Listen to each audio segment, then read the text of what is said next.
Welcome back to season 13 of All Together Sing. Now, we've seen 2 choirs so far, and that means voting for tonight's show is already open. So don't hesitate. Vote, vote, vote, and vote some more for your favorite Jamaican high school choir. Voting for this show will remain open until Wednesday at midday. It's now time to hear from the 48-year-old Summer Hill Point School in St. James, proudly known as the Maldon High School. Maldon High, it's your time to shine.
Maldon, Maldon High, a good first performance. It's your first time in the competition, yes?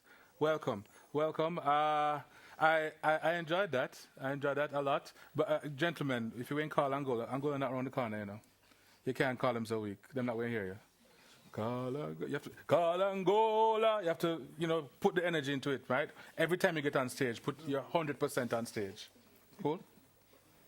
I love the song choices. The ladies did very well on the second song. Very, very well. Hope to see you next week.